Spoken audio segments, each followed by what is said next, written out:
Good morning, sir. Jeffree, sir. Yeah. Hey, good morning. Start the session, sir. Good morning, Yeah, sir. we can. So first I Yeah, will we can introduce start. you to the participants, then we can start the session, sir. Sure. Good morning, all. I welcome you all for the fourth session of online faculty development program on Internet of Things, enhancing smart IoE applications using advanced processors. It's my pleasure to welcome today's resource person, Mr. Jeffree, who is a senior developer involved in IBM Watson IoT since its inception. His areas of interest include Internet of Things and devices. In his previous roles, he worked for IBM Castellon, Watson Assistant, and other products in IBM. He has showcased and presented at multiple events, IBM Insight 2015, IBM Interconnect 2017, and IBM Think 2018, held in Las Vegas, IBM Dell Connect, and IBM Engage 2016 in Bangalore. He did his BTech in Information Science from University Vishwesvaraya College of Engineering, Bangalore.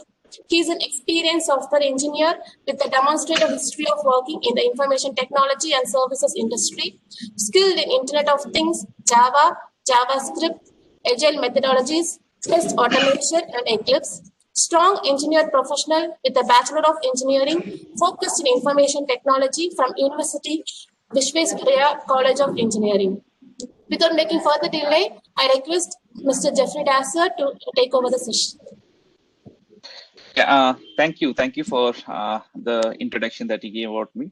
So I think we can get started. I think as all we are already a little late. We can get started. And can you give me a presentation, right? Yes, sir.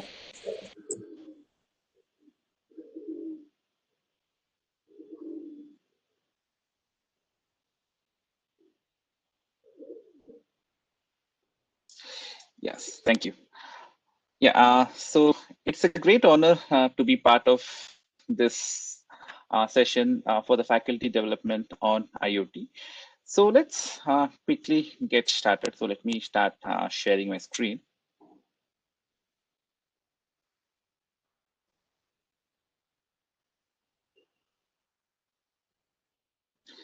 Can you just let me know, see my screen?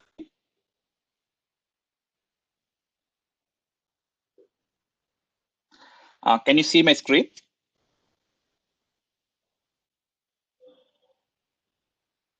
Yes, sir. Okay, cool. Yes. Yeah, thank you. So welcome everyone. So thank you for giving me an opportunity to talk to you about Internet of Things. And of course, I did see that, of course, we already have had multiple sessions on IoT, and of course, you would have had an information of what is IoT and other things as well. And this session basically will focus more on the IoT and the devices aspect of it. So I think as Madam already did tell about my background, so I've been working in IBM and especially on IoT from 2013, end of 2013, 2014. So we started working with, starting with the devices, and then right now we actually work more on the cloud side of it, where like how we collect the data and apply analytics on it. So what I'll give in this session, of course, I did see the entire schedule of all the sessions that are happening with this particular program. So I'll give an aspect of how is IoT developing in the industry, and also how, like, what is the relationship between IoT and the different things that are happening in the industry as well. So let's go ahead. So I think one of the key and one of the main question that, of course, everyone did ask is of, so what is IoT? So as you can see here, I think this was like first people thought it is all hype, and basically people thought that it's just going to die out, like how like a lot of hype did happen where in the computer industry as well, right, where there are multiple hypes that happened, and people just thought like even IoT will become another hype and then it'll just die out, but it did not, right? So it has been growing from strength to strength. From, I think it all started I think way back in 2012, 2013, where the internet became more like it became more dominant, and the number of other things that basically played role to actually accelerate what IoT is, right? So basically, like, what is IoT? So basically, I think all of you, or as the name itself suggests, right, it basically is Internet of Things. Basically, you have interconnected communications, intercommunicated network of different things. So what are things? It could be anything, right, that you can think of. Like, it could be your computer, it could be your mobile, but Internet of Things actually does work where it is being able to communicate to anything that can be connected to the internet, right? So it can actually even be your television, it could be a fridge, it could be your microwave oven, it could be your car. And if you go to the industries, it could actually be the manufacturing process itself, right? It could be your the huge mills that you have, or it could be your conveyor belts and multiple other things that can actually be connected. And then with that, how do you actually get more information out of it, right? So that's the entire purpose of IoT. So as you can see this, right? So basically, so starting, I'll spend some time on the basics of IoT, and then we'll actually going to see what is the need and how it actually all came about, and what are the different devices and that, and by end we'll also see what are the different protocols that we can use for IoT as well, right? So basically, whenever you hear of IoT, right? So these are the main things that you hear about, right? So first and foremost, it's of course is interconnected devices.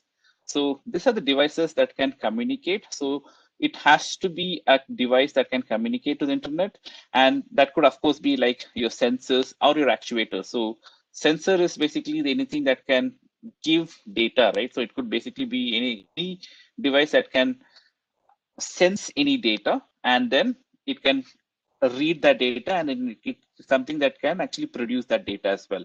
An actuator is the opposite of sensor, basically where it can act on anything. Like, so basically, if you can give it an electric pulse, it can basically act based on whatever it can do, right? So that basically is the two different sides of the devices. So one is of course your sensor, and other is part of your actuator.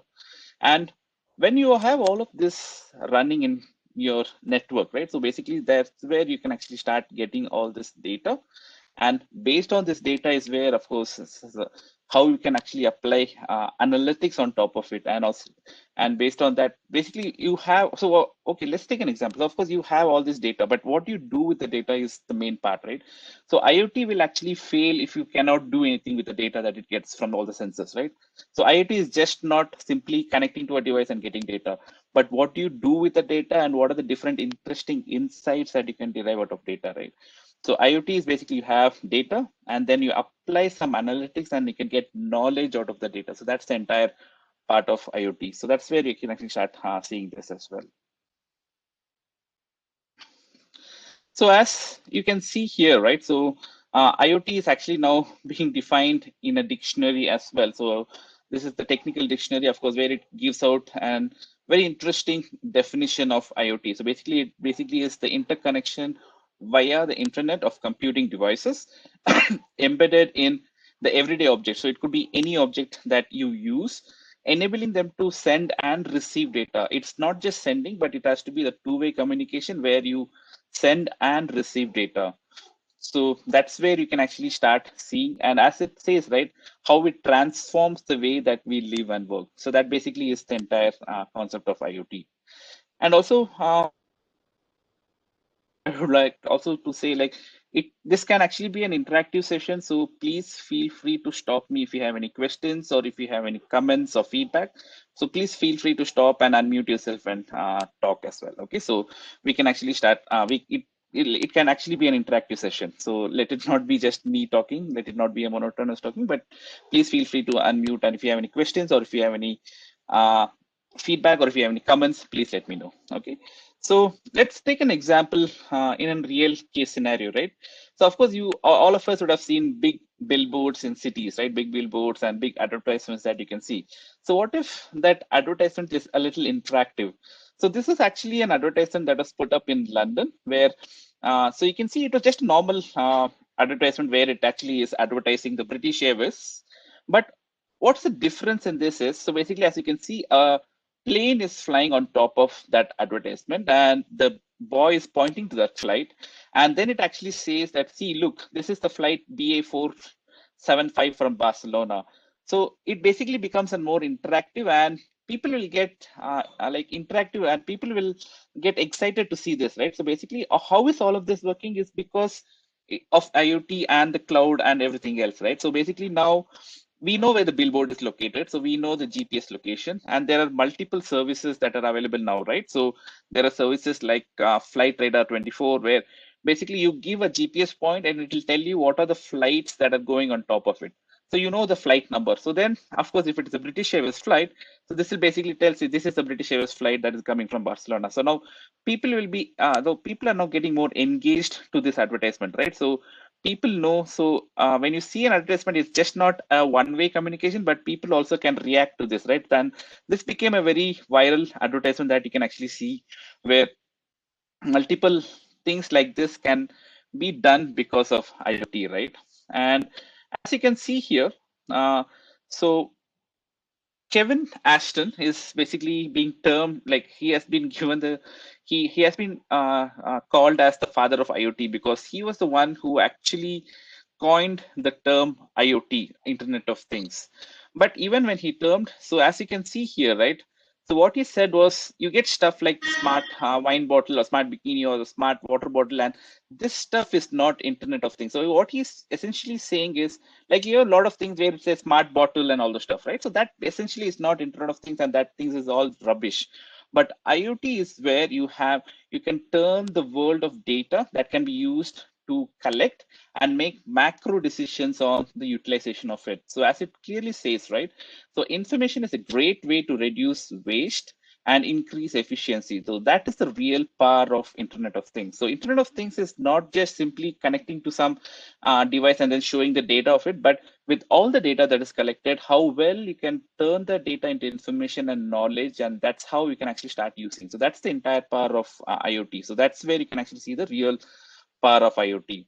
And if you take an example of the Malaysian Airlines, Malaysian Airlines 370 that happened in 2014, right? If you remember, we still are not able to find that particular airline. So that basically is because they had not enabled that $10 per flight. So the flight already had the real-time sensors.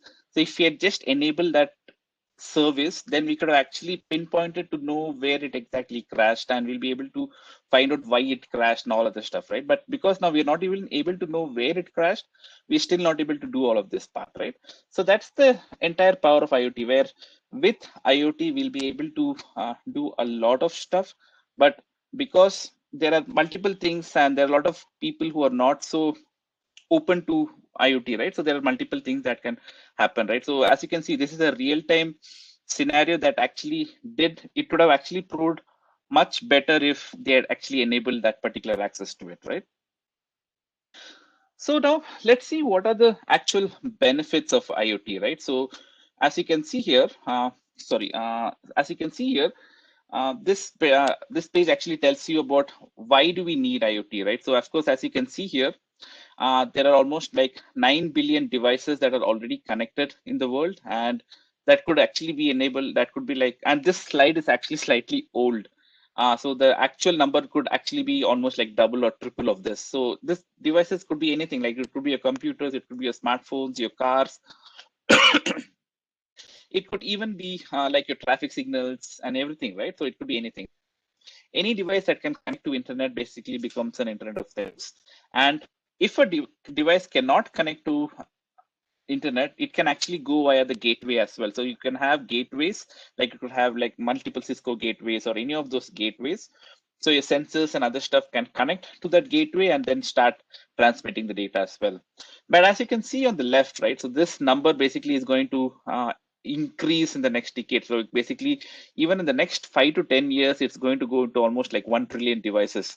So now with all this data is where you can actually make some useful information out of it, right? So that's why you can see the entire industry is going into the IoT space, right? So each single individual company, technology company, is investing a lot of money in IoT because they know the potential that IoT can give, right? And we're actually, even now we are seeing a lot of things coming, right? Like I think connected car is one of the main things, like as we can see it with the like when you take consumer goods, right? I think connected car is one of the key use cases for IoT as well. And there are multiple things, like even in the entire, if you go to the enterprise side of it, if you want to go into the corporations, entire manufacturing has an entire great potential for IoT, right? So as you can see here, there's almost like 6 trillion economic impact that IoT can give by 2025. So that's like a huge money, right? So that's something that where we'll have to go and see. Now, so how did all this IoT start, right? So as you can see here, this actually gives an entire good perspective of why this whole IoT and how all this IoT started, right? Yeah, was there a question? Was there a question? Sorry. Okay. Uh, if everyone can go on mute, I think it'll be easy. Yeah. If you have a question, please do unmute yourself and ask me. So there is entire wave of IoT, that the entire wave of industries revolution that happened, right? As I think all of us would have learned in our history, we had the first industrial revolution that happened way back in the 16th and the 17th century, where it was basically the invention of steam engine, right? So where we could harness the steam engines. So that entire started the first industrial revolution. So everything was mechanized, and the weaving loom was invented. The what do you say, like how cotton manufacturing was much faster, and we could start the initial bit of industrialization started way back in 16th and 17th century for that. So that was the first wave of industrial revolution. The second industrial revolution was during the start of the 20th century, basically where Henry Ford revolutionized the car production, right? Where he started the assembly line and mass production. And this time is where we started harnessing the power of electricity in our manufacturing process, right? So this is basically the second wave of industrial revolution. And the third wave came in the end of the 20th century, where I think during the 1970s and the 1980s, where the entire automation, the PLCs were started to do, right? Like basically where electronics and computing power came into the manufacturing processes, where we can actually see like how the industries became much advanced with all the automations with PLCs and other things that we did. And the fourth industrial revolution is what is happening now. So basically, with the Internet of Things, all the sensors that are collecting the data. So even with the third wave of industrial revolution, there were some usage of sensors, but it was all in the monolithic. Basically, it was all present in that particular industry itself. It was basically not being shared. There was no analytics being run on that. So with the fourth level of industrial revolution is where we can actually see all the people who are connected to the internet, all the devices being connected to the internet and being networked and getting all those data and then taking some meaningful action out of it, right? So that's where you can actually see how the industry is going into the place as well. So as you can see, these are the main key benefits of why we need to do IoT, right? So one of the main things is the productivity improvement, where can you hear me? I think there are some people who are saying they can't hear me.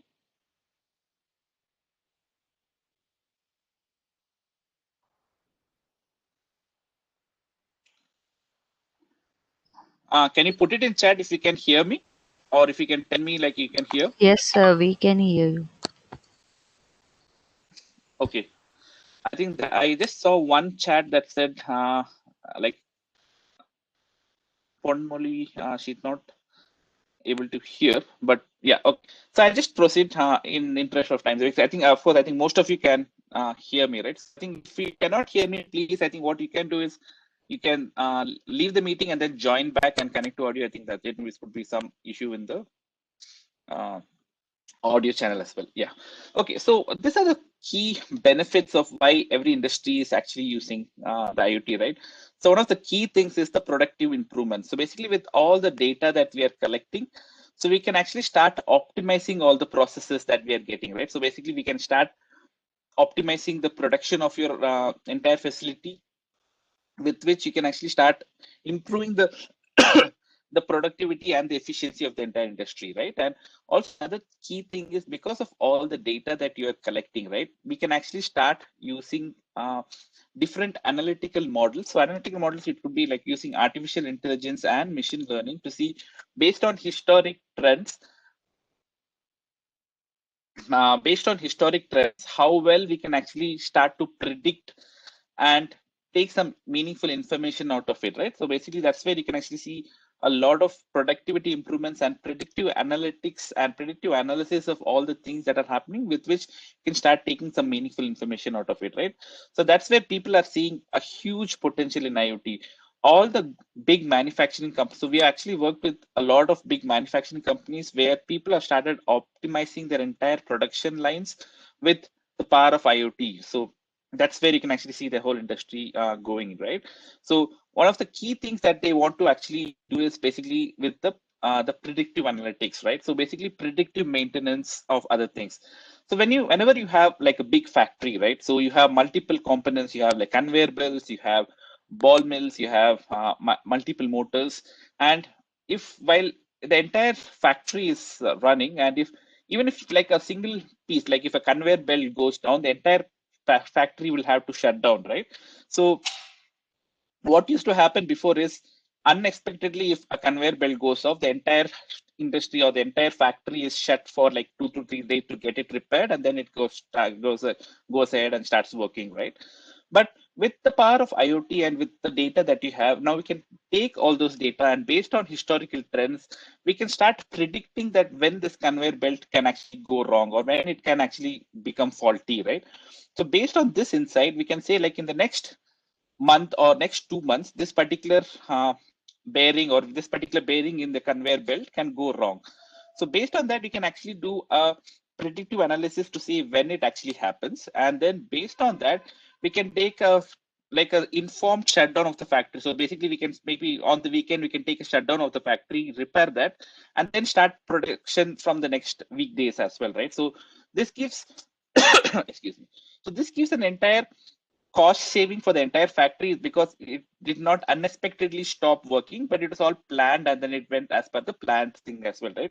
So this is the power of IoT. So this can actually also be done for in the case of car as well. So that is something that I actually wanted to show you guys as a video. So that actually explains the power of IoT.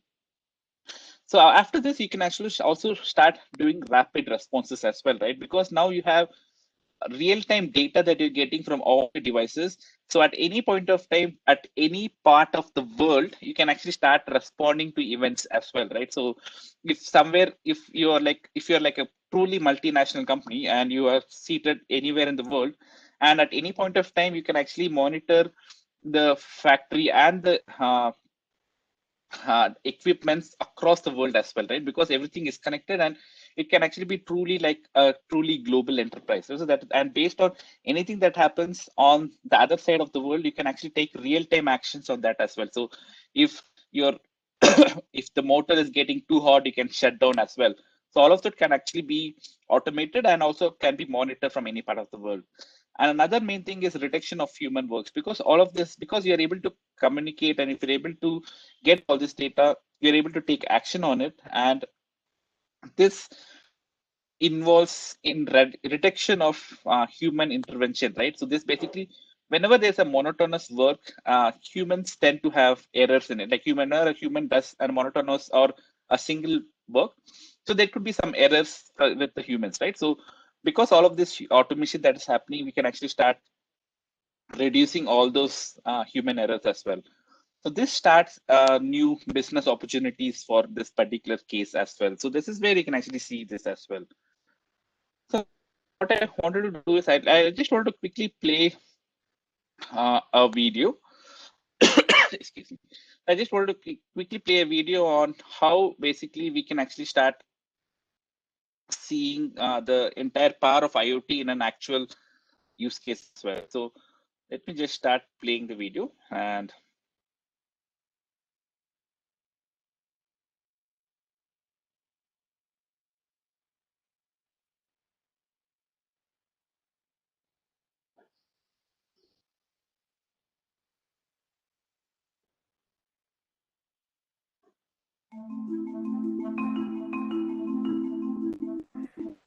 Internet of Things is changing the world we live in. From the way we drive to how we make purchases, and even how we get energy for our homes. Sophisticated sensors and chips are embedded in the physical things that each transmitting valuable data. Data that lets us better understand how these things work and work together. But how exactly do all these devices share such large quantities of data? And how do we put that information to work? Improve production of a factory, giving city residents real-time updates on where to park, or monitoring our personal health? It's the common Internet of Things platform that brings this diverse information together and provides the common language for the devices and apps to communicate with each other. The process starts with the devices themselves, which securely communicate with an Internet of Things platform. This platform integrates the data from many devices and applies analytics to share the most valuable data with applications that address industry-specific needs. Let's start with a simple example, a car. After taking a long road trip, Rebecca notices that her check engine light has come on. She knows that she needs to have her car looked at by a mechanic, but is not sure whether it's something minor or something that needs immediate attention. As it turns out, the sensor that triggered Rebecca's check engine light monitors the pressure in her brake line. This sensor is one of many monitoring processes throughout the car, which are constantly communicating with each other. A component in the car called the diagnostic bus gathers the data from all these sensors, then passes it to a gateway in the car. The gateway integrates and sorts the data from the sensors.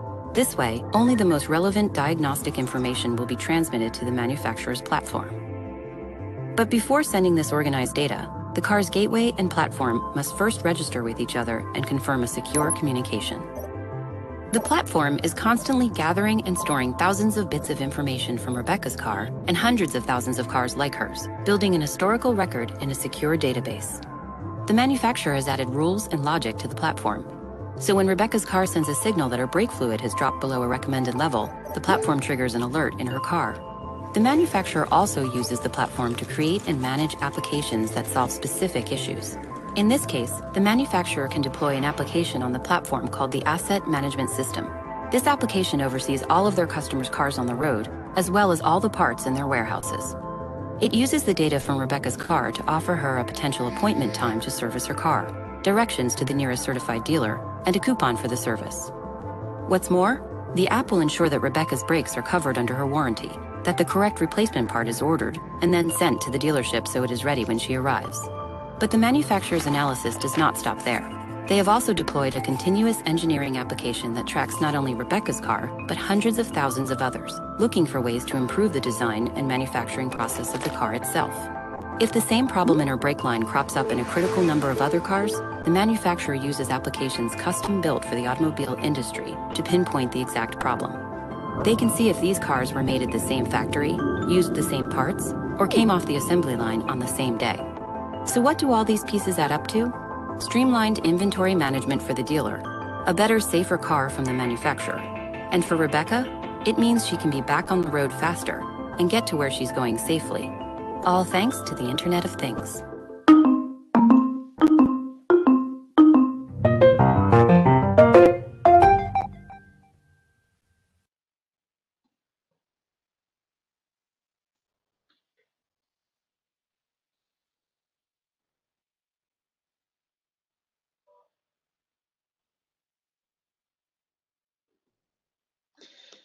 Yes, so I think if uh, like as you have seen in this particular video, right? So where we can actually let me.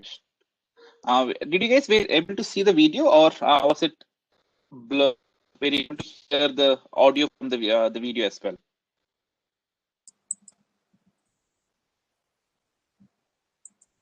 Sir, now we didn't see any videos, sir. Okay, can you? Okay, were you able to hear the audio from the video? No, sir. Okay, let me try it again. Just give me a minute.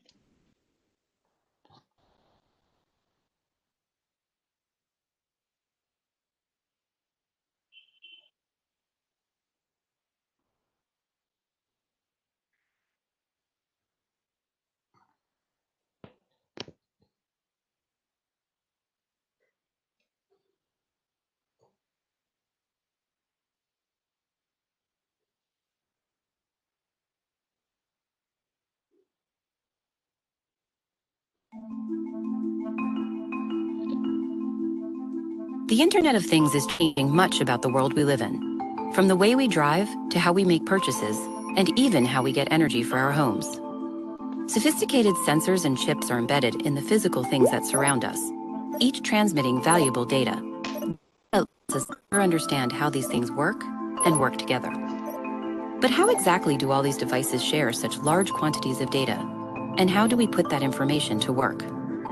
Whether we're improving the production of a factory, giving city residents real-time updates on where to park, or monitoring our personal health, it's the common Internet of Things platform that brings this diverse information together and provides the common language for the devices and apps to communicate with each other. The process starts with the devices themselves, which securely communicate with an Internet of Things platform. This platform integrates the data from many devices and applies analytics to share the most valuable data with applications that address industry-specific needs. Let's start with a simple example, a car. After taking a long road trip, Rebecca notices that her check engine light has come on. She knows that she needs to have her car looked at by a mechanic, but is not sure whether it's something minor or something that needs immediate attention. As it turns out, the sensor that triggered Rebecca's check engine light monitors the pressure in her brake line. This sensor is one of many monitoring processes throughout the car, which are constantly communicating with each other. A component in the car called the diagnostic bus gathers the data from all these sensors, then passes it to a gateway in the car.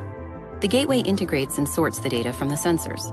This way, only the most relevant diagnostic information will be transmitted to the manufacturer's platform. But before sending this organized data, the car's gateway and platform must first register with each other and confirm a secure communication. The platform is constantly gathering and storing thousands of bits of information from Rebecca's car and hundreds of thousands of cars like hers, building an historical record in a secure database. The manufacturer has added rules and logic to the platform. So when Rebecca's car sends a signal that her brake fluid has dropped below a recommended level, the platform triggers an alert in her car. The manufacturer also uses the platform to create and manage applications that solve specific issues. In this case, the manufacturer can deploy an application on the platform called the Asset Management System. This application oversees all of their customers' cars on the road, as well as all the parts in their warehouses. It uses the data from Rebecca's car to offer her a potential appointment time to service her car, directions to the nearest certified dealer, and a coupon for the service. What's more, the app will ensure that Rebecca's brakes are covered under her warranty, that the correct replacement part is ordered, and then sent to the dealership so it is ready when she arrives. But the manufacturer's analysis does not stop there. They have also deployed a continuous engineering application that tracks not only Rebecca's car, but hundreds of thousands of others, looking for ways to improve the design and manufacturing process of the car itself. If the same problem in her brake line crops up in a critical number of other cars, the manufacturer uses applications custom built for the automobile industry to pinpoint the exact problem. They can see if these cars were made at the same factory, used the same parts, or came off the assembly line on the same day. So what do all these pieces add up to? Streamlined inventory management for the dealer, a better, safer car from the manufacturer. And for Rebecca, it means she can be back on the road faster and get to where she's going safely. All thanks to the Internet of Things.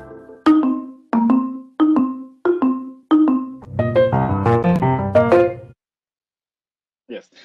So this basically tells you how Internet of Things is the way that we are even how we start managing the cars as well, right? So this actually, let me start sharing my PowerPoint again. Yeah. So as you can see, I think most of you did hear the audio as well, but just a quick brief of what the video is trying to say. So suppose if you have a defective part of your car, right? So based on that particular, it actually now the manufacturer also knows where it was actually manufactured, to whom it was manufactured to, and if the same issue happens in multiple different cars in the entire country, then it knows that this particular has some issues, right? And then you can start an entire recall and then replace that part. So all of this can actually be started to managed by the Internet of Things, right? So that's the entire power of Internet of Things.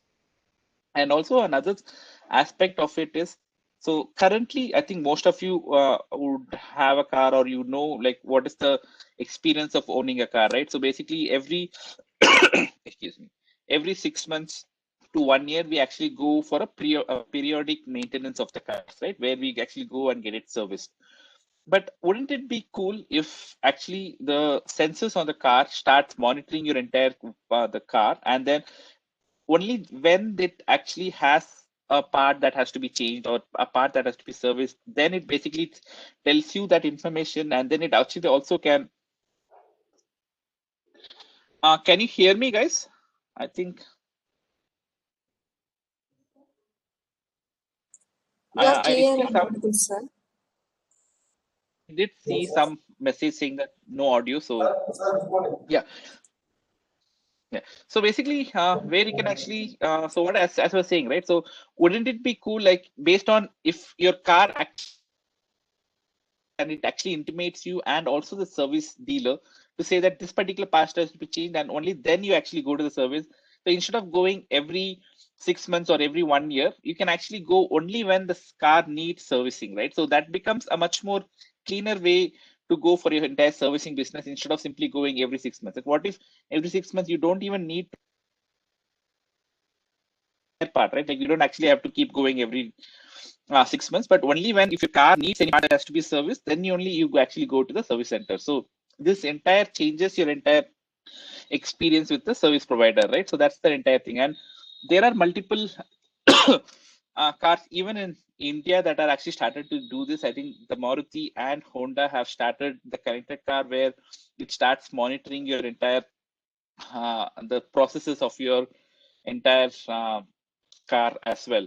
And also, I'm not sure if you have heard, there's a company in Bangalore called ATAL. So they actually manufacture two-wheeler electric bikes, right? So they actually have a lot of what do you say? They have a lot of instrumentation done in the vehicle, so they can actually monitor all the entire working of the vehicle remotely as well. So if there's any issues, they'll actually start notifying you as well. So there are multiple things that are actually even happening in India as well. And another aspect is, I'm not sure if you guys have heard, there's something called pay-as-you-go insurance, right? So currently, how you pay your car insurance is basically if you have not met with any accident in the last year, then you get that no claim bonus, right? So basically, if you don't meet with an accident, so that basically what it qualifies you to be a better driver. But that actually need not actually say about how you drive, right? So what if you actually put a device on your car and it actually monitors the way you drive, right? So suppose if you're a rash driver, then the company actually knows that you're driving rash and your insurance premium is based on that particular how well you drive. So even though if you meet with an accident, but you could actually be a good driver, right? So based on your driving behavior, your entire insurance premium is based on. So that is basically where you have your drive as you go insurance and multiple insurance. I think there are some insurance even in India that have started to pilot this particular concept as well. So this is the ways, as the final thing says, right? There are different business opportunities that can start because of this IoT as well. So maybe a little comic before we go on. So as you can see, so Nest is basically Google's home automation software, right? So basically, Google actually knows a lot about you now, right? So based on that, you can actually as well. And how parenting has changed in the last 30 years, right? So, so how well basically or a child can fool you has also changed with technology as well. So just a little bit of comic now.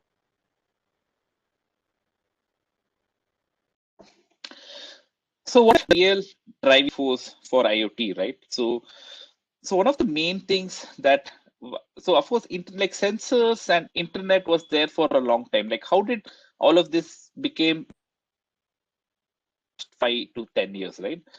So what happened was, so one of the main key things is we started getting the entire data, right? And the data is what drives the business. And as I said before, right, because we have all this data, now we can start optimizing the productivity and efficiency. So this were the key reasons why industries and corporations started to use IoT. So because saw a huge potential with IoT as well. So huge potential of saving money and new and also driving new business opportunities, as I said before, right? So the drive as you go insurance, your entire service of your car, like, so that is just a consumer centric view of it. But your entire manufacturing, like if you go into all the manufacturing side, right, where we have predictive analytics with which entire huge economic potential that is actually driving IoT, right? So wherever there is money being saved or money being generated, so that's where the industries will go, right? So that's an entire industry. That's how the entire industry is moving towards IoT, AI, and cloud. And as I said, right, like data drives to us. I think most of you already know, like one of the biggest corporations in India, right? So they're actually starting to move their industry from oil to data. So because data is the new oil. So before, I think more the biggest industries, of course, in India, the main income for them was from oil, right? But now they're slowly starting to move, like how they can start generating data from all the data we are deriving, right? So that's where you can actually start seeing the particular thing. So this is where you can actually see the entire shift in the industry, right? So that's how it's actually going. So those were the uh, a few social forces uh, that basically were the driving forces for IoT. And then there was the economic forces as well. Of course, economic generation is one part, but also the cost of the sensors were greatly reduced. The manufacturing of sensors became much more easier and much more streamlined. So the cost of the sensors was reduced. And so there's a new model that was started, right? The subscription model where you don't have to pay upfront the entire amount, but you start subscribing to the services. So this actually started working really well when the computing cloud came into picture, right? Like entire services in cloud is all subscription based. You don't have to pay like 10 lakh a server. Now you can start renting a server for as low as 100 rupees per day or something like that, right? So the initial capital investment is no longer needed. So everything is on the cloud. So you don't no longer need to start investing anything on yourself, but you actually you just start paying subscribing to services that someone else has already invested in, right? So that's where you can actually see. So this way the social and the economic forces. But now we'll see what are the technology forces that actually were the driving forces for IoT. So the technology forces were, so these were the 5 main key technology forces that were driving the IoT part, right? So we'll go into each of them. So sensor technology, as I said before, right? The sensors became really cheap. And as you can see, it became really tiny as well, right? So if you see the accelerometer, I think now all of us know that what is present in a mobile equipment to monitor how its vibrations are sensed, and also if there is any other things that basically moves on axis. So that's where you actually start using the accelerometer. And the sensor is so small, right? It's when compared to a coin, it is so small, right? Sensor, so that is something that can measure the force and the pulse meter, right? So as you can see, the sensors became really small, tiny, and it became really cheap. Sensors are available in India. So, and if you can see the amount or the cost of each of this, right? It's actually very less when compared to at least I think even 10 years back.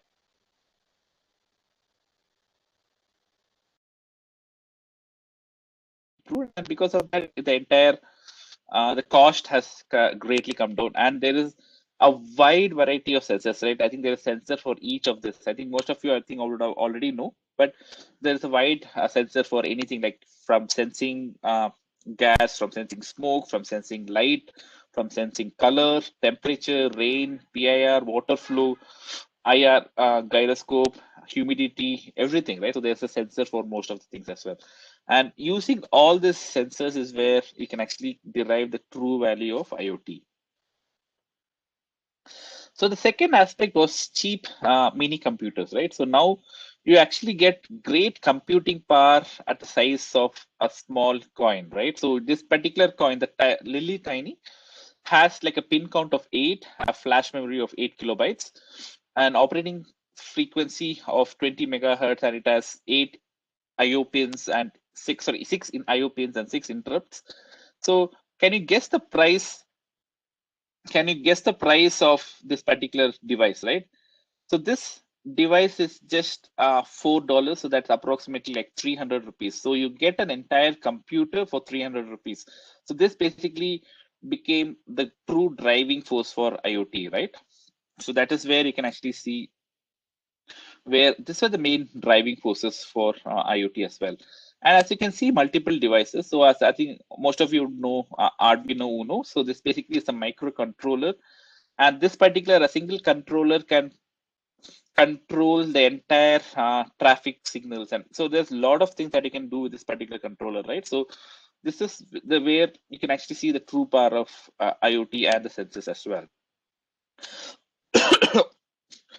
So I just want to maybe I'll just pause for a minute and ask you this question: like, can any one of you identify what this device is? I think most of you would already know this. Can you identify or can you guess what this device could be?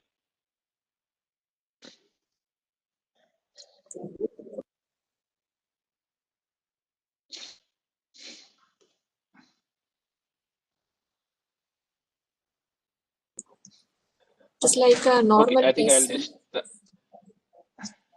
yes, it's okay. It's like it's actually a PC. It's called Raspberry Pi. So basically, this is like a small. It's like that you can actually hold it in your palm. So it's small. That actually, if you can see the spec of it, right? It's like a quad core processor. It has 8 GB of RAM. That's like almost like your computer. It has Bluetooth. It has wireless. It has USB 3 and 2. It has multiple I/O pins with which you can actually interface with multiple sensors and multiple devices. And this basically becomes like a computer in itself, right? So before, of course, we need to have an entire computer, but this particular small device can have computing power of a quad core processor with like 8 GB of RAM. So you can actually start running your image processing and multiple other algorithms on this computer. And this the size of this is small, so it can actually be deployed in anywhere. It could be deployed on your traffic signals. It could be deployed on remote forests or anywhere where you want to do like suppose if you are actually monitoring the animals that are going in the forest, right, where you don't have any computing power. Like before, we had to actually have an entire computer setup. So here you can actually have it's a small device where you can actually start doing your image processing in that as well. So for like, so this is the Raspberry Pi. So there are multiple, like I think I started working with Raspberry Pi 2, and now I think the Raspberry Pi 4 Model B is out in the market. So this is another, this is a Raspberry Pi, but it's another form factor of like basically it is being embedded in the keyboard itself. So your keyboard is all that is required. So with this just keyboard, you can actually start running your entire computer. It's like it has a Linux based OS. So you connect your monitor to this keyboard and it starts working. So it's as simple as that. So it has become such a small but a very powerful computer in itself as well. And the third aspect was the low power communication as well, right? So you have before Bluetooth was there, and Bluetooth was a little power consuming protocol. So that's the reason we see a lot of BLE, right? So Bluetooth low energy that was developed, where as you can see with a single coin-cell battery, it can actually power the sensor for almost 2 years. So now there's something called beacons. So that basically is a BLE device that actually, and it's actually being used in a lot of retail stores in the shopping malls and everywhere, right? Where if you go near a place, it can actually sense that you are standing near that place and can start giving you information. So that's what you see on the right bottom, right? Where it's saying because you're standing next to that particular shoe or a slipper, the saddle, it actually, you just point to it and it can start giving you information about it on your mobile. So that's because of the beacon that is present near that particular saddle. So there are multiple protocols that were there. So there was Zigbee, there was wireless, and all of them had low power connectivity as well. So and this is the multiple protocols that was started to use because of the IoT part. And then there were capable mobile devices, right? I think now most of us have mobile devices that has more computing power or equal computing power than from our laptops, right? So I think most of the mobiles that has like most, like as you can see here, right? So this is a decapped version of the Apple Watch, and if you see, it's like more complex than I think even your laptops and other things, right? It has more multiple chips, and it has more computing power than your normal laptops that we can have, right? So basically, your mobile phones became much more powerful as well. But one of the key things that truly changed why and truly influenced IoT was the power of the cloud. So there's multiple cloud offerings that came into being, right? So be it Amazon Web Services, it could be Google platform, or it could be Microsoft or IBM, where this was the real power with which IoT boomed, right? Because now, of course, you had multiple IoT devices sending the data, and on the cloud, you can actually start to store all this data and start analyzing all this data, right? And then based on that, you can start acting. So all of this was actually starting to do, we are able to do it from the cloud. So that's the entire power of the cloud that with which you can actually start harnessing the power of IoT, right? So that is the key aspect with which we are able to go ahead in the IoT, right? So one of the main things that changed the entire aspect of IoT was basically, of course, you had sensors that became cheap, but of course that was already there. But then what happened was the sensors were able to communicate to the internet, and then you had all this data. But then we had computing devices with which you can actually start computing those particular sensor data. And then you had the power of cloud, where you had all this data, so you can start storing this data as big data. It could be like Hadoop or HPs, and then start processing all this data using your machine learning or your AI models and derive insights out of it, right? So let's take a quick example of but you have conveyor belts in multiple factories all across the world. So all of them are sending the data to you. So you have your sensors that are present there, connected to the computing part, like it could be like gateways, all of them sending the data to a centralized cloud repository. And then you have the entire data from all these things. And based on all the data that is present, you start analyzing using the artificial intelligence or your machine learning models.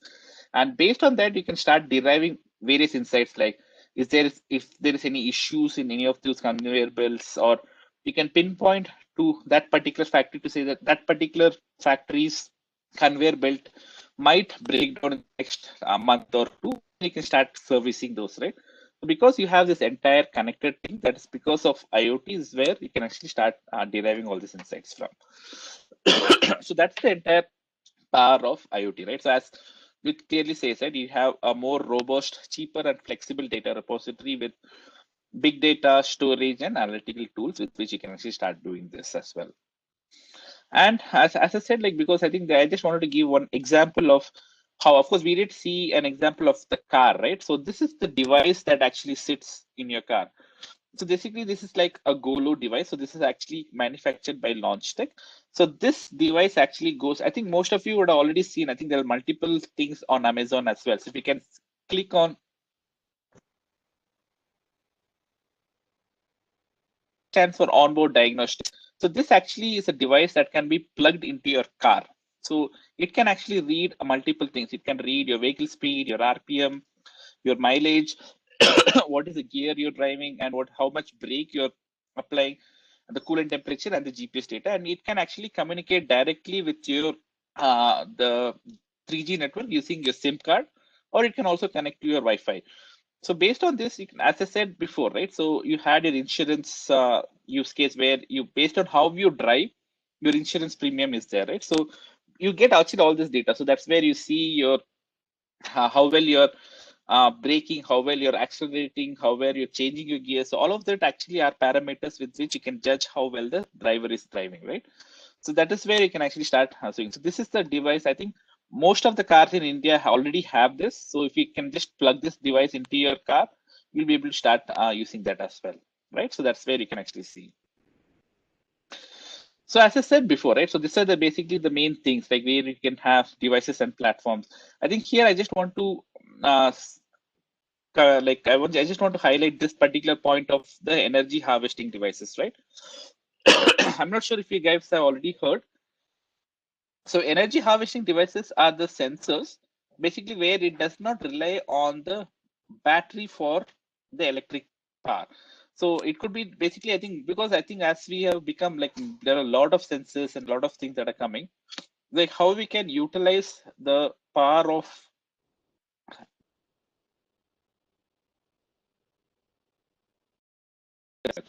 so energy harvesting could be like solar cells that are mounted on a sensor. So basically, if you're having your sensors in all the remote places, right, then you can actually start using the solar power to power that particular sensor. And if there like, and most of the another aspect is, so suppose you have a lot of home automation that are coming into the current being, right? So where you have multiple switches that has to be automated. So what happens is, so this, when you apply pressure on the switch to turn on or turn off, right?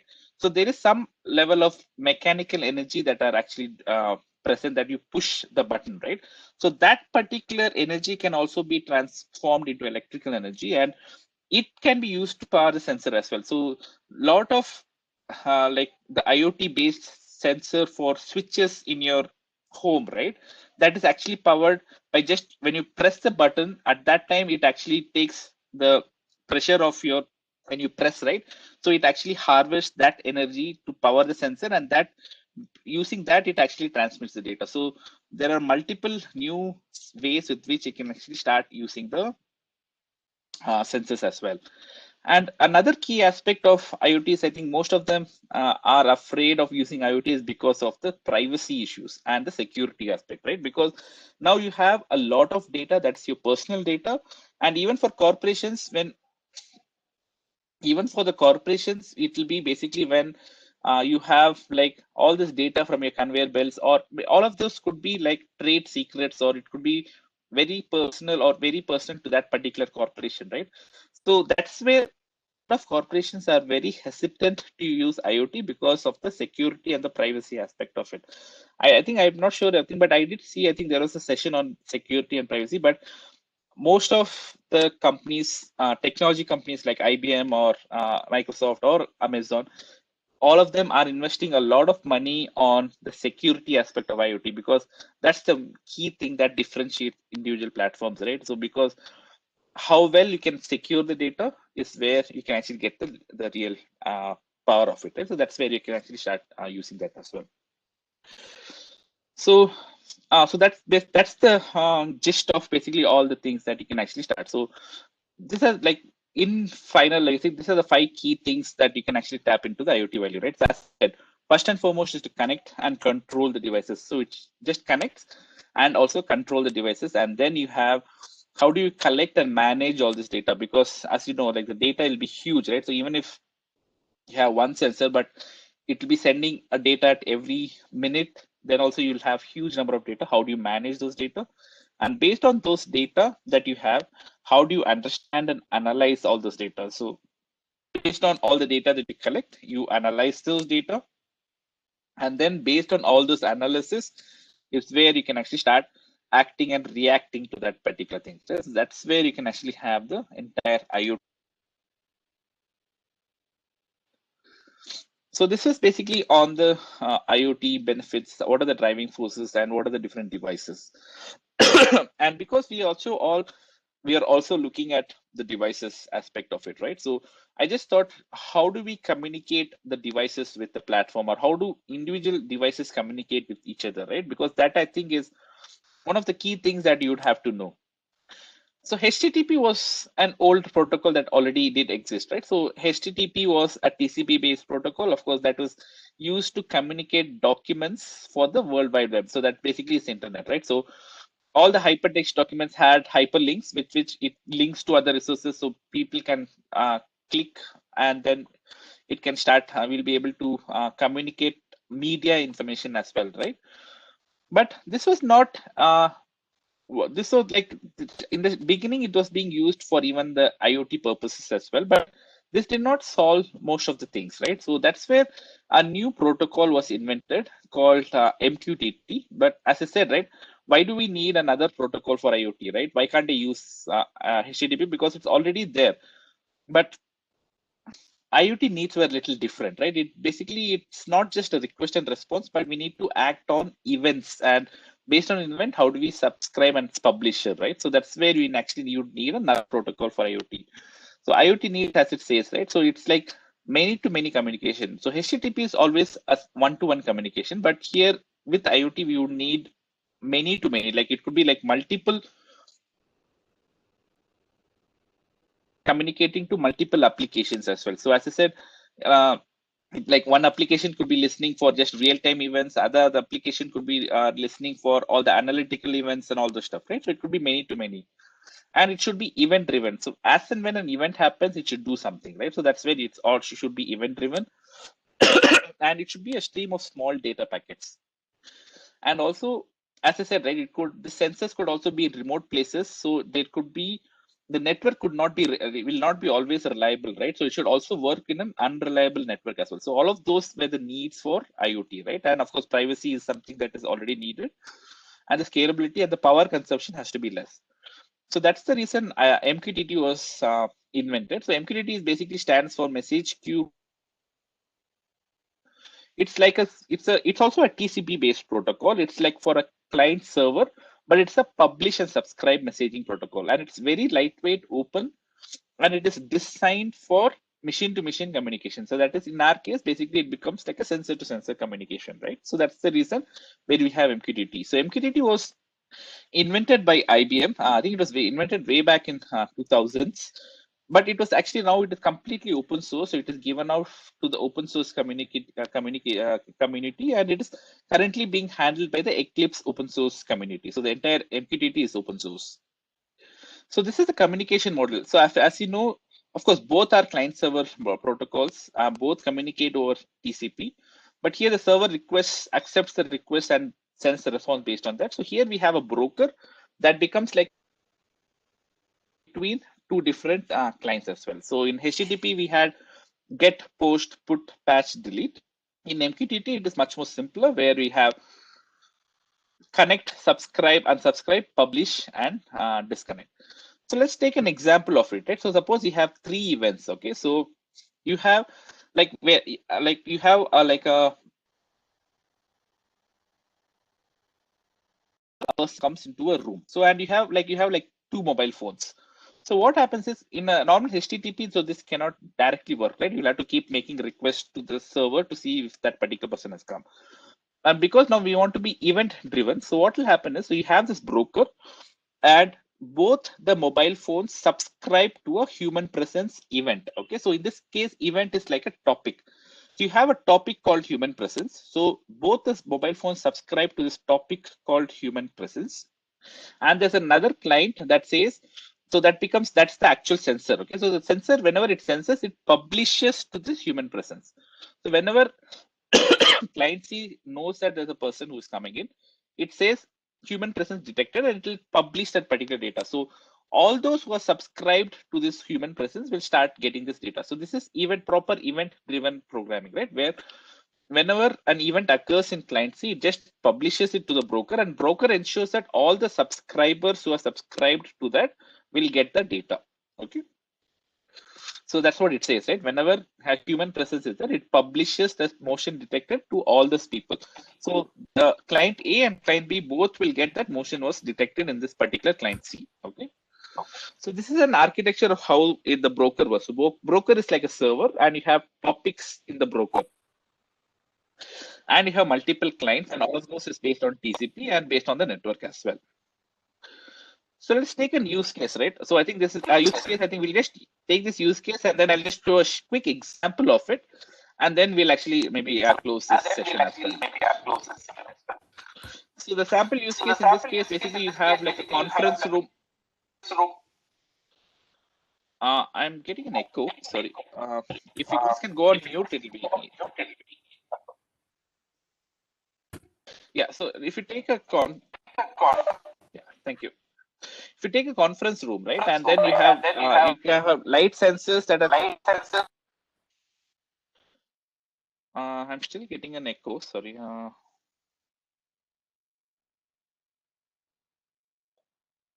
Yeah. So suppose if you have a conference room and you want to say how well you can actually automate that particular room, right? So if you have a conference room, you have light sensors on that room, and you also have motion sensor to know if that room is occupied or not. Okay. And you have a building automation app that subscribes to both of this particular messages. Okay. And on the conference room, basically what the automation app will do is it will turn on the light only when the light intensity is below a preset level and when the room is occupied. So if the room is not occupied and if the light is not there, that is fine. But when the room is occupied and then it finds that the light is less, then it will automatically turn on the light. So that's how we can actually do all of this using MQTT itself. So that this is a use case that maybe what I'll do is I'll quickly show you a demo of how we can actually do this. So and then there are multiple information, but these are more very specific to the header of like how we used to communicate and all other stuff as well. So I'll just skip most of this and I'll just directly go into the concept of topics. So as I said, everyone who subscribes and publishes always use a topic.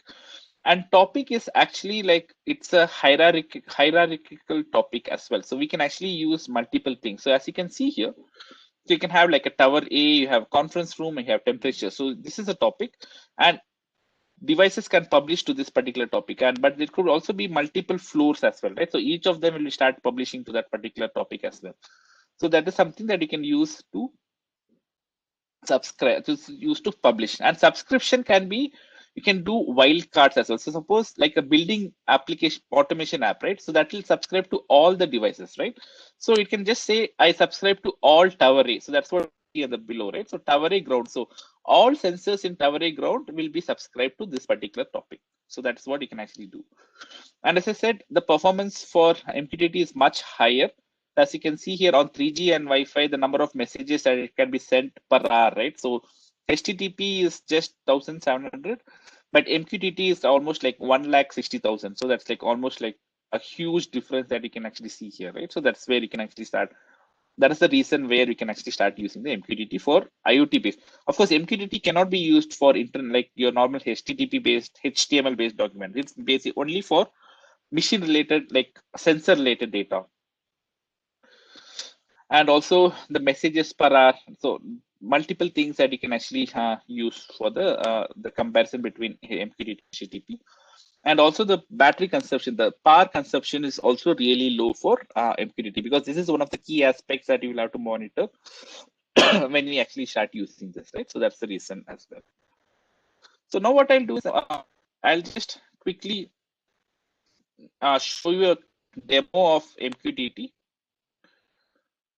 and we'll example, and so that we can actually start going ahead with that. Okay.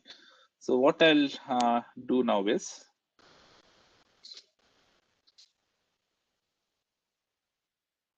so there is an online, so I'll share you this link on the chat, so you guys can also go and use it. There's an online MQTT client that can be used. So I'm just using the same thing. So I'm using my browser as an MQTT client. Okay. So, but the actual MQTT client could actually be written in any language. So you can take any language like Java, C, C++, and you can write this client. So your application that you write can actually be written on this. And also the device that senses this. So you have your sensors that are sensing these devices, right? So those can also be written in C and embedded C as well. So you can write the code for MQTT in that particular as well. Okay, so what I'm doing is, so I opened two browsers. Okay, I hope you guys can see my browser. So this is a Firefox. So I'll use my Firefox browser as a application. So this is an application for my building automation. Okay, so I'll just refresh this so the connection is maintained. Okay, so I'll just say connect. So this is my subscription. Okay, so as I said, so this is my building automation. Okay, so now let's go to my Chrome browser. So I'll use like multiple clients. Okay, so I'll refresh. Okay, so I'll connect. So this is basically I'll use this particular device as my topic for the sensor, the actual sensor. Okay, so I'll just say, so let's take example of P.S.R, right? So I think this is the college, and P.S.R has a building A, and there is room 1. Okay, and this is sensor, right? So I'll just say here is this is the light sensor. Okay, so this is my light sensor. What I'll do here is, so I'll say this is the data that the light sensor will say. I'll say the light intensity is 40% now. Okay, or I'll just say 40%. Now what I'll do is, so and then I'll open another one. So this is, first I open the light, but I have not published it. Okay, so I've not, if you can see here, still did not publish it.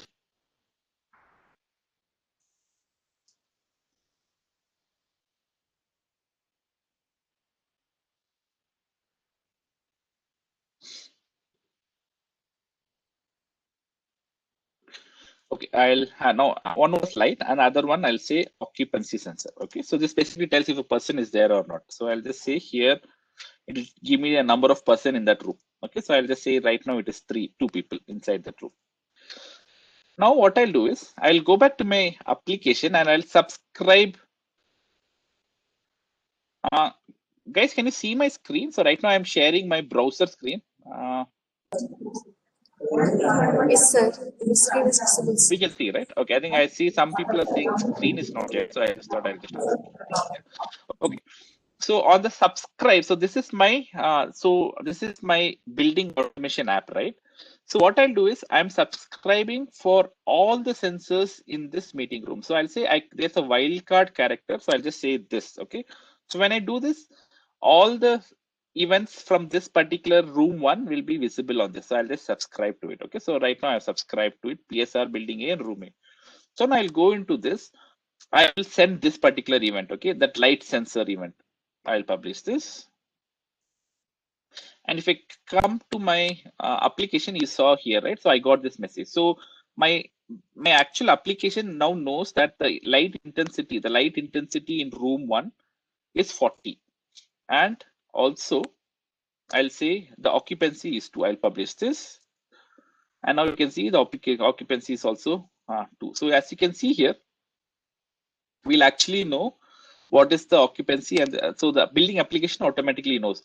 Now if I actually make it room 2, will it come or not? It will not come now, right? Because here we are subscribed to only room 1. So I'll just say, even if I hit publish, so maybe I'll change the number so that you guys know the difference. I will not be able to see, but what I can do is I can choose subscription. I can add another subscription, but here what I'll do is I'm even not saying any room data also I would want to listen to. Okay, so if I do this, if I actually do this, I'll start getting. So now I'm getting for the room 2 as well. So now your building application can now start subscribing to all of this, and then it can start getting the information out of it, right? So this is basically one of the key, this is one of the key protocols that your device and your applications will use for the IoT purposes, right? So basically, this is one of the key aspect of the protocols that you have in IoT.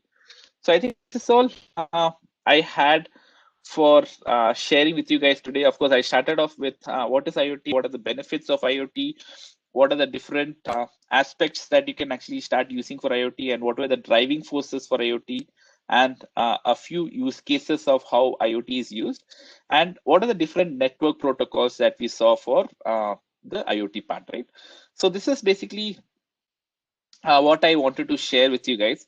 So at this time, maybe I'll open up the floor for questions. So if you have any questions or if you have any feedback, can you please let me know? If you can unmute yourself and you can talk to me.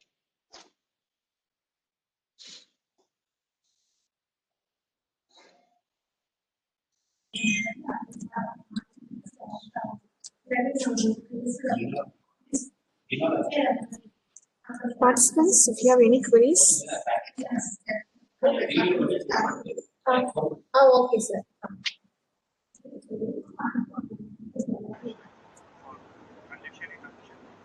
Good morning, sir. Balaji from Global Institute of Engineering Technology.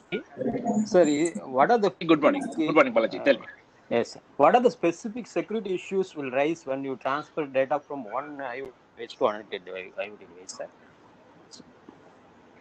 Yeah.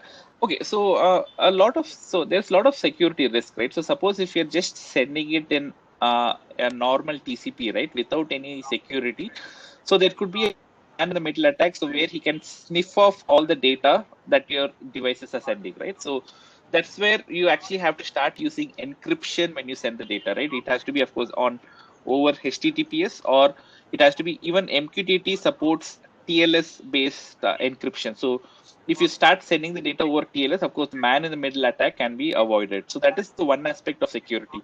The other aspect is when you store the data, right? So people can start stealing the data from there as well. So how well you defend it could be your database, or it could be your Hadoop, or it could be anything, right? How well you mask and how well you store and secure those data as well. So that's the different aspect. So as you can see, right, security is actually divided into three parts. Like, of course, one is the communication. So one is the security at the device itself. So the device itself has to be secure, right? No one should be able to access that device. So that is one level. The second level is the communication part. So where you can actually how well it communicates from the device to the platform, or it could be from any cloud platform, or it could be to another IoT device as well. There's a communication channel. And third part is the actual data itself. So all these three parts has to be secure. So that's the reason where like most of the IoT platforms that you get on the market focuses more on the security aspect of it. So, and how well, and also another aspect is how well you authenticate that device as well, right? How do you authenticate? So that's where you actually see this part as well. Thank you, sir. Thank you. Thank you for your valuable information. Thank you. Any other questions?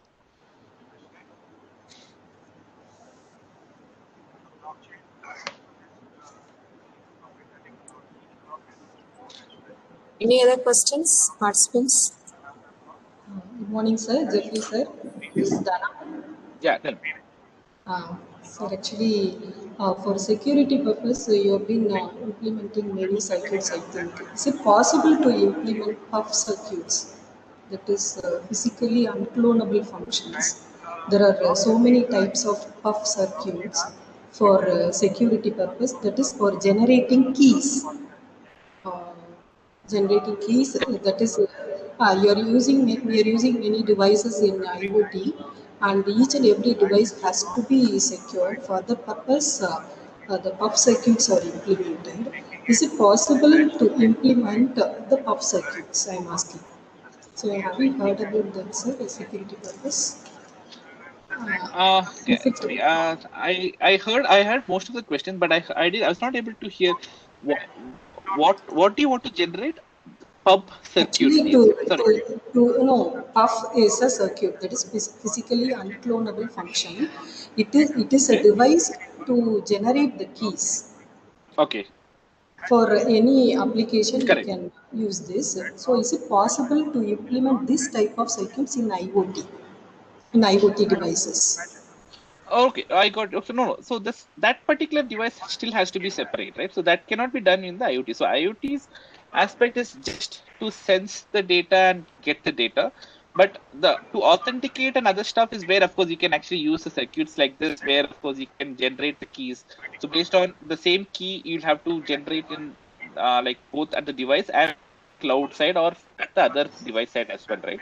So that has to happen independently of the IoT part as well. So it should not be linked with IoT. So IoT's aspect is just the sensing part of the data and how well it can authenticate and then start sending the data back. So that's where you can actually start seeing this. So actually, these puff devices are incorporated in the manufacturing itself.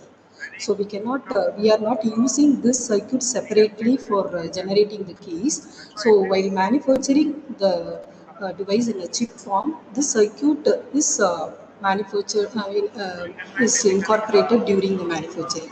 So Okay. I'm asking my question is it possible to implement in IoT devices? That is the question.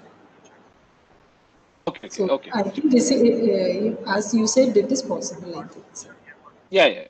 Okay, sir. Thank you so much, and convey my regards to Rajesh, Yeah. sir. Okay, thank you. This is Dhanam Yeah. from Sure. Sure. Yeah. PSR. Yeah. Yeah. Thank you so much, sir. Your session was very, very, very informative, and very happy to uh, listen everything, and it is very useful for us also as a research scholar and for PhD students also. I mean, we are the faculties more benefited by your delivery, sir. Thank you so much. Yeah. Thank you. Thank you.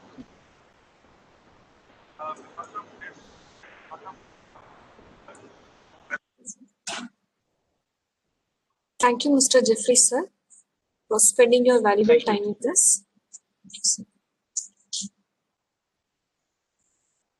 Thank you. Thank you. Yeah, it was Thank really you, sir. great to.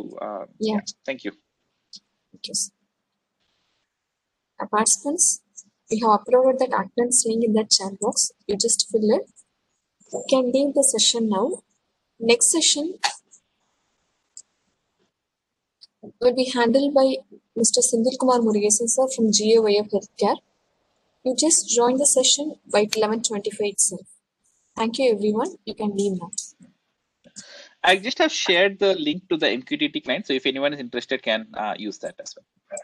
Yeah, okay. Thank Sir. you. Yeah. Thank you. Thank Sir. you, guys. Thank you. Sir, can you please mail your PPTs to that I'll respective? do that. Yeah, sure. If you can share me the email address to whom to share, I'll mail you that. Okay. Thank you. Yeah, okay, sir. I just shared that mail ID in the chat box now. Sure.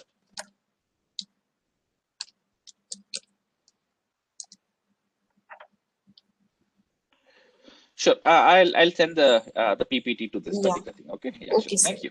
Thank you, I'll do sir. that. Thank you.